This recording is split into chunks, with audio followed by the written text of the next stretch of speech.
Welcome to My Life, My Songs. I'm your host, Jimmy Fortune, and we got a fantastic show lined up for you today. I am sitting down with the multi-talented singer-songwriter, Kelly Lang. Kelly, welcome, and thank you so much for being here with us today. I am so honored. Thanks for having me. Well, I'm looking forward to hearing your stories today, and I know everybody else is, but I want to take you back a little bit with you and I. I knew your daddy, Belton. Yes. He was a big fan of mine when I first went with the Statler Brothers. And he would always, really, make me feel good about what I was doing, and just made me feel comfortable. Him and Conway Twitty. Of course, he worked for Conway. Yes. And I remember him bragging on you. And one time he showed me a picture of you. He did? Oh yeah, he showed me a picture of you, and I said, "Oh my gosh, she's beautiful." Then I find out you can sing. You're a songwriter. you do it all. You're multi-talented, and so. I just wanted to tell you how much I thought of your dad. Thank you. He thought a lot of you too. I remember when you guys first started working with Conway, and of course he was Conway's road manager for 25 years. Yeah. And when you first came on the scene, he was so excited. Your voice just really moved him, and he couldn't stop talking about how wonderful you were. So I was excited to hear you sing as well. Well, as he was right. You need those people that encourage you. But let's talk about you. Let's talk about. Go back to your childhood. Tell me how you kind of got started, when you finally learned that, hey, this is what I want to do for a living. Well, Conway was in our lives from the time I was 1 year old, and we lived in Oklahoma City, and so I was around music a lot, and I began writing songs at 6 years old. And it's really funny because Delta Dawn was really big at the time, and I remember the first song I wrote, I was sitting in a bathtub with Delta faucets on, and I used the key, the sound of her song, and I said, Delta Dawn, push for shower, then you're gone. Push up open and you'll see that it will run. Push for C and you will freeze. Push for H and you will burn. Push up both of them and you will be a mixed up person. I had some work to do, but so you do, you knew you had that talent. I did. I loved sitting on the side of the stage where Conway would come on, and I would hear the crowd and the mirrored ball going around and the bass, and it got into my soul, Jimmy, and I just thought, I gotta have that. That would, I don't know how I was going to have that, but I just felt that was going to be a part of my future, and I'm so grateful that I had that experience. Wow.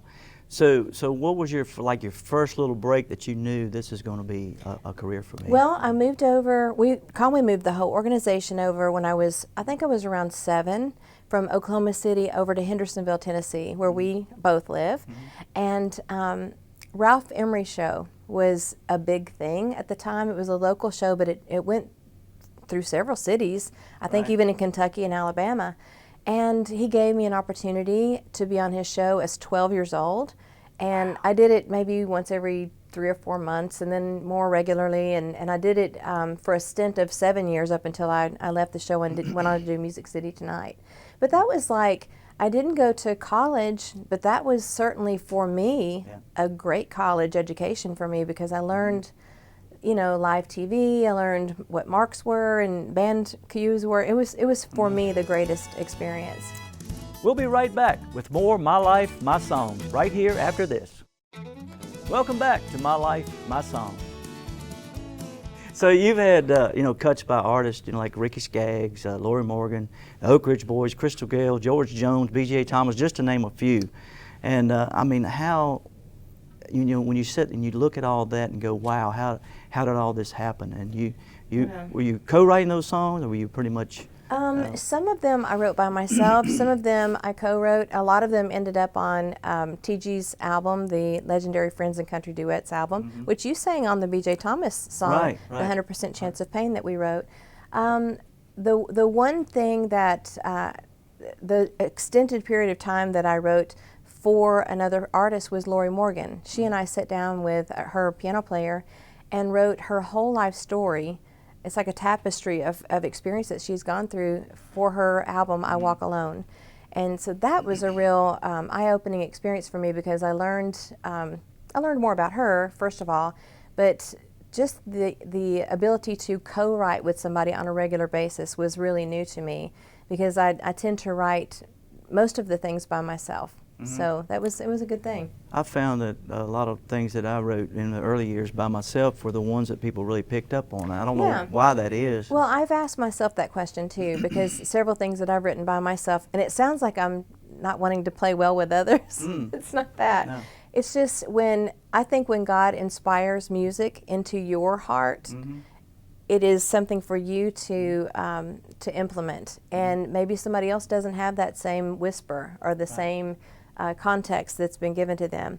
And I have sat down with other writers, and you can write a song within a few hours, but it might not have as much depth or meaning to it as if something was inspired by God, in my opinion. Well, I mean, I think you're right. It's like when you sit down to write with somebody else, you have to have a thick skin, because, you know, somebody might say, well, you know, try this line, and then you have to search in your heart and your mind, can you live with that, you know? Yeah, and also I feel like sometimes when somebody writes or asks me to write with them, I feel like I feel silly throwing out a line, so I always apologize. I'll go, this may sound stupid, but I'm going to tell you. But with Lorrie, I got an opportunity. She goes, nothing is stupid. Just don't preface anything with that. Let's just hear what you have to say. Wow. And it gave me beautiful confidence, because she ended up really loving and using a lot of the ideas that I had, which gave me more encouragement to go on with more writings later.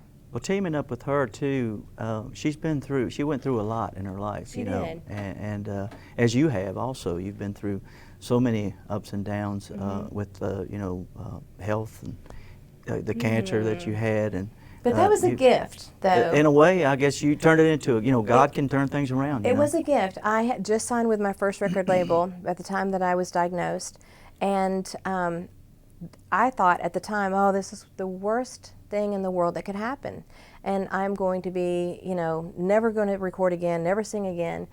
But what happened was it opened up a broader sense of people that came into my life that with more pure intentions and kindness, and it gave me, I was so grateful that I was diagnosed so young in my life with breast cancer, because it gave me an opportunity to appreciate the rest of my life even more full.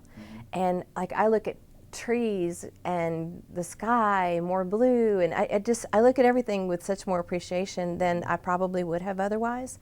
And it's given me empathy for people going through similar situations, and knowing what I needed, or maybe just an encouraging word or a song. A song is healing to people.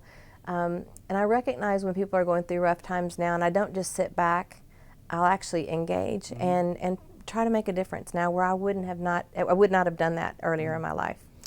Music allows us to do that, and you do it so well. You and TG, your husband, of course, most people know that you're married to TG, and what a wonderful couple you all are. Thank you. I love the fact that when you all get to know somebody, it's not just about, you know, the music and about everything. You actually get to know people on a personal level, and I really appreciate that about you all. Well, it's not anything intentional. It's just that we really love people so much. I know my wife and I have been down and sick a couple of times. Y'all even brought us food over to the house. And then we'll be right back with more My Life, My Songs after this.